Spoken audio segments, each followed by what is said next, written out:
काफी समय पहले एक छोटे से गांव में गांव का मुखिया रहता था। उस मुखिया का एक घोड़ा भी था। वो एक सुंदर सफेद घोड़ा था। उस घोड़े को उसकी आकर्षक सुंदरता पर बहुत गर्व था। वो इस दुनिया का सबसे काबिल जीव है, ऐसा वो समझता था। देखो, मालिक आ रहे हैं। देखा नहीं, मेरे लिए सबसे खास बीन्स लेकर आ रहे हैं। ये क्या, तुम शांत क्यों बैठे हो? मुझसे बात करने के लिए नसीब लगता है। शायद तुम भी अच्छा नसीब लेकर आए हो। तुम तो शायद महान होंगे, क्योंकि मालिक तुम्हारे पीठ पर बैठकर यहाँ वहाँ जाते हैं ना, इसीलिए तुम शायद दूसरों को थोड़ा कम समझते होंगे ना मेरे दोस्त। मैं तुम्हारे जैसा नहीं हूँ, राजघराने का खून हूँ, इसलिए मुझसे बात करते समय इज्जत से बात करना। मैं कोई तुम्हारा दोस्त वोस्त नहीं हूँ।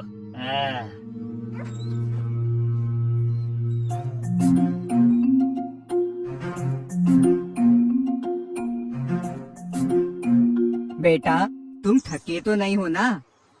आज हमें कहीं बाहर जाना है। तुम फटाफट खाना खा लो, मैं तैयार होके जल्दी आता हूँ। देखा, मुझसे कितना प्यार करते हैं और मुझे इज्जत देते हैं। उन्होंने तो तुम्हारी तरफ देखा भी नहीं। घोड़े भैया, सच है ये, वाकई में आप महान हो। मैं भी आपका आदर करती हूँ। यही तुम्हारे लिए अच्छा है। तुम इस बदतमीजी का सम्मान क्यों करती हो? वो तुम्हारे जैसा ही एक जीव है।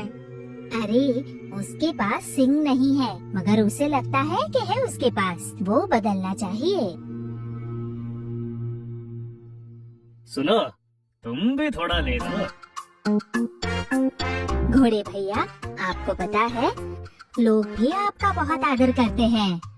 आपकी चाल, सुंदरता, भव्यता बिल्कुल राजा जैसी। क्या आपकी शान, क्या सुंदरता। यही घोड़े के लिए बड़े गर्व की बात थी। घोड़ा मुर्गी की बातों में आ गया और उसका रवैया ही बदल गया।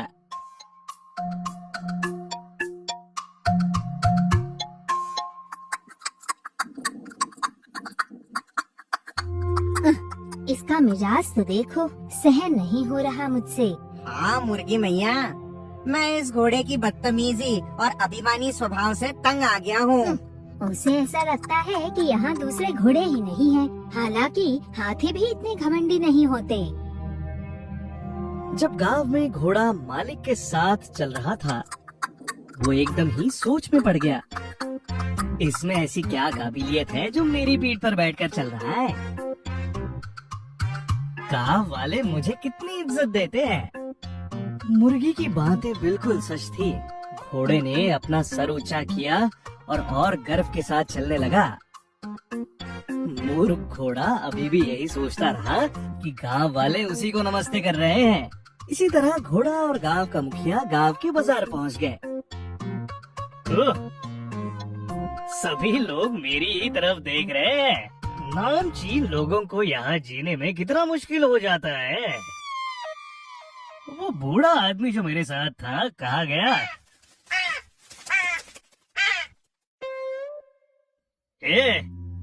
गंदे पंछी, मेरी चमकती हुई त्वचा को गंदा किए बिना यहाँ से निकल जा। आई भाई, तुम्हें तो कितना गुरूर है। ये बताने वाले तुम कौन हो? सर, क्या आपने सुना? हमारी जगह पर आकर हमारी ही पूछताछ कर रहा है। तुम तो यहाँ नए लगते हो। हम यही के वासी है। ठीक है, वैसे एक बात बताओ, तुम कौन हो? मैं राज परिवार में जन्मा हुआ हूँ। मेरी पीठ पर बैठने के लिए तुम्हें कुछ खास चाहिए। तुम्हारा जन्म चाहे कहीं भी हुआ हो, है तो हम चार पैर वाले जानवर। तुममें भी इतना गुरूर है? तुम्हें पता है, मैं गांव से चलता हूँ तो लोग सर झुकाते हैं और मेरे लिए जगह छोड़ते हैं। मैं तो कुछ भी नहीं कह रहा हूँ, पर एक चीज कहता हूँ, ये गर्व ज्यादा दिन नहीं टिकेगा। चले जाओ, अब मेरे जाने का समय हो गया है। गर्व करो कि तुम मुझसे मिल पाए और मुझसे बातें कर पाए। मैं तो तुम्हें देख लूंगा। छोड़िए सर, चलिए सर।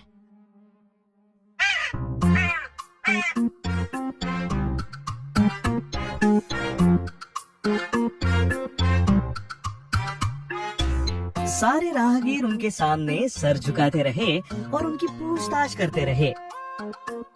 घोड़ा अपना सर हिलाकर और आवाज करके उनको जवाब भी देने लगा। यहाँ मेरे कितने सारे चाहने वाले हैं। मैं इस बूढ़े आदमी को पूछकर उस अहंकारी कुत्ते को घर पर मेरा बॉडीगार्ड बना दूंगा। समय आने दो। हाँ, जल्दी चलो। तुम मुझ पे राज करोगे अहंकारी कहीं के? जैसे मैं तुम्हें पीठ पर बिठा रहा हूँ ये तुम्हारे लिए काफी नहीं है। इतना अहंकार?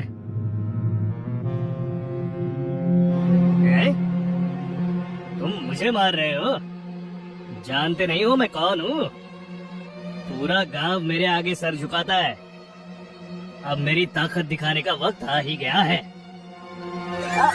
अरे बाप रे! अरे तुम्हें क्या हो गया है? मुझे क्यों तकलीफ दे रहे हो? अरे बचाओ!